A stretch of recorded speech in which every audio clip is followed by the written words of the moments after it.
আসসালামু আলাইকুম ওরহমতুল্লাহি ওয়াবারাকাতুহু। সম্মানিত দর্শক মণ্ডলী, আশা করি আপনারা সবাই ভালো আছেন। আজ গুরুত্বপূর্ণ একটি বই নিয়ে আলোচনা করব। মূলত বইটি আমার কয়েকবার পড়া হয়েছে, আজ হঠাৎ আবার কিছুটা পড়লাম, মনে হলো সবার সাথে বইটার বিভিন্ন দিক নিয়ে আলোচনা করি। দেখেন, আল্লাহ পাক রব্বুল আলামিন আমাদেরকে সৃষ্টি করেছেন তার ইবাদত করার জন্য, এবং রাসূলুল্লাহ সাল্লাল্লাহু আলাইহি ওয়াসাল্লামকে আমাদের জন্য নবী হিসাবে এবং রসুল হিসাবে পাঠিয়েছেন নির্দিষ্ট কিছু নিয়ম নীতি দিয়ে, নির্দিষ্ট কিছু এবাদত করার জন্য।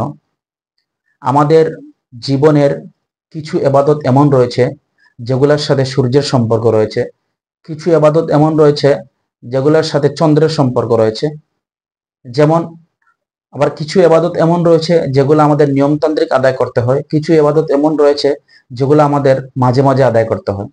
যেমন সালাত, 5 ওয়াক্ত নামাজ আমাদেরকে নিয়মিত পড়তে হয়। হজ যখন আমাদের সবার উপরে ফরজ হয়, একবারই ফরজ হয় এবং একবারই আদায় করতে হয়।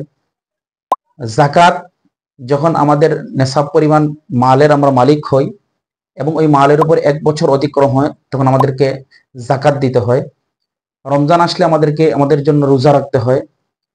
ঠিক তেমনি ভাবে আল্লাহ পাক রব্বুল আলামিন আমাদের জন্য কিছু দিন, কিছু রাতকেও বিশেষভাবে বিশেষায়িত করেছেন। যেমন শবে কদরের রাত অনেক পুণ্যময় একটা রাত। এই রাতে আল্লাহ পাক রব্বুল আলামিন অনেককে মাফ করে দেন। যেমন আরাফার রোজা, কেউ যদি আরাফার রোজা রাখে তাহলে তার পিছনের 2 বছরের সগীরা গুনাহ আল্লাহ পাক রব্বুল আলামিন মাফ করে দেন। আমরা আমাদের দেশের প্রত্যন্ত অঞ্চলে বিভিন্ন কিতাবাদি দেখতে পাই। বিশেষত আমরা সকলেই জানি মকসুদুল মুমিন, 12 চাঁদের ফজিলত নামক কিছু কিতাব রয়েছে আমাদের লাইব্রেরিগুলোতে, যে কিতাবগুলোর মধ্যে এমন অসংখ্য অগণিত মন গড়া আমলের কথা উল্লেখ রয়েছে, যে আমলগুলোর কথা আসলে কোরআন সুন্নাহের বা সহিহ হাদিসের মধ্যে কোথাও আপনি পাবেন না।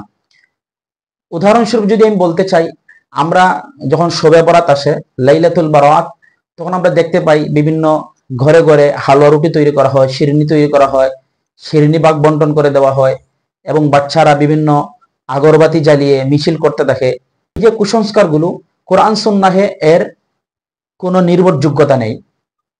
তো সেই দিক বিবেচনা করে আমাদের শ্রদ্ধেয়ভাজন বড় ভাই মুফতি রেজাউল করিম আবরার চমৎকার একটি গ্রন্থ রচনা করেছেন। গ্রন্থটির নাম দিয়েছেন কোরআন সুন্নাহের আলোকে 12 মাসের করণীয় বর্জনীয়। আমি গ্রন্থটি 2-3 বার পড়েছি এবং ফাঁকে ফাঁকে আমার বিভিন্ন সময় বা বিভিন্ন আলোচনা করার সময় গ্রন্থটি অনেক প্রয়োজন আসে। গ্রন্থটিতে তিনি যেটা করেছেন সেটা হলো, তিনি 12 মাসকে মুহররম থেকে নিয়ে একবারে জিলহিজ্জা পর্যন্ত মাস ভিত্তিক বিভিন্ন আমলের কথা তিনি উল্লেখ করেছেন, এবং কোন মাসে কোন আমলটি করণীয় এবং কোন মাসে কোন আমলটি করা আমাদের জন্য বর্জনীয়, এবং পাশাপাশি তিনি প্রত্যেকটি বর্জনীয় আমল নিয়ে কোরআন সুন্নাহের বিশ্লেষণ ধর্মী অনেক সুন্দর আলোচনা করেছেন।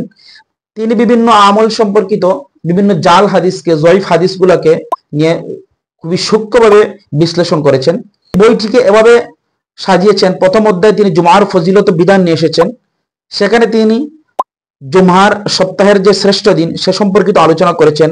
তারপরে জুমার দিনের সুন্নত, আগে পরের সুন্নত, খুতবা চলাকালীন তাহিয়াতুল মসজিদ পড়া যাবে কিনা আমরা জানি এই বিষয়টি অনেক গুরুত্বপূর্ণ, এবং পাশাপাশি জুমার দিনের বিশেষ বিশেষ দরুদের ফজিলত সম্পর্কিত বিভিন্ন আলোচনা, এবং জুমার দিনে দোয়া কখন কবুল হয়, জুমার দিনে সূরা কাহফ তেলাওয়াতের ফজিলত কি।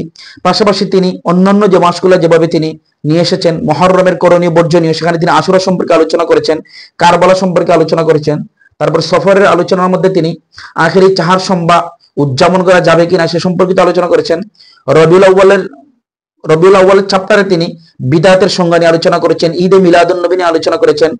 পাশাপাশি তিনি ঈদে মিলাদুন নবীকে উপলক্ষ করে বিভিন্ন ধরনের যে সমস্ত অন ইসলামিক এবং যে সমস্ত বানোয়াট কাজ আমাদের সমাজে প্রচলিত রয়েছে সেগুলি নিয়ে তিনি আলোচনা করেছেন। রবিউস সানি, তিনি ওই মাসে প্রতিটি মাসে রোজা রাখার যে বিধান সেটা নিয়ে আলোচনা করেছেন। পাশাপাশি ফাতিহা ইয়াজদাহম নিয়ে আলোচনা করেছেন। তিনি শাবান মাসে শাবানের ফজিলত সম্পর্কে আলোচনা করেছেন। রমজানের প্রস্তুতি কিভাবে আমরা নেব সে সম্পর্কিত আলোচনা করেছেন। তিনি রমজান নিয়ে বিশালভাবে আলোচনা করেছেন, রমজানের রোজা সংক্রান্ত আলোচনা, পাশাপাশি রমজানের শবে কদর সংক্রান্ত আলোচনা, ইতিকাফ সংক্রান্ত আলোচনা করেছেন, এবং এই সমস্ত শবে কদর এবং অন্যান্য সময়গুলোতে ইবাদতের মধ্যে আমরা আমাদের সমাজে যে সমস্ত কুসংস্কার রয়েছে সেগুলা নিয়ে তিনি আলোচনা করেছেন। এমনিভাবে তিনি শাওয়াল এবং জিলহজ নিয়ে আলোচনা করেছেন। পাশাপাশি তিনি আমাদের দেশে বিভিন্ন পালিত বিভিন্ন কুসংস্কার এবং বিভিন্ন দিবস নিয়ে তিনি অনেক সুন্দরভাবে নিপুণভাবে কোরআন সুন্নাহর আলোকে বিশ্লেষণ দিয়ে আলোচনা করেছেন। বইটি আমি মনে করি আমাদের দেশের প্রত্যেকটি ঘরে ঘরে, মুসলিম উম্মাহের প্রত্যেকটি ঘরে ঘরে মকসুদুল মুমিন এবং 12 চাঁদের ফজিলত সংক্রান্ত বইগুলো না রেখে এই ধরনের বই রাখা অত্যন্ত জরুরি।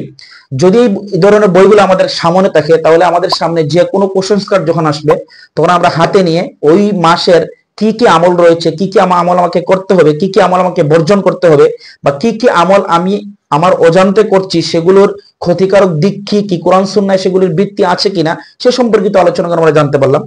বইটি খুবই চমৎকার হয়েছে, বইটি আপনারা সংগ্রহ করতে পারেন। বইটি খুবই চমৎকার বাইন্ডিংয়ে কালান্তর প্রকাশনীতে চেপে এসেছে, আপনারা চাইলে সংগ্রহ করতে পারেন।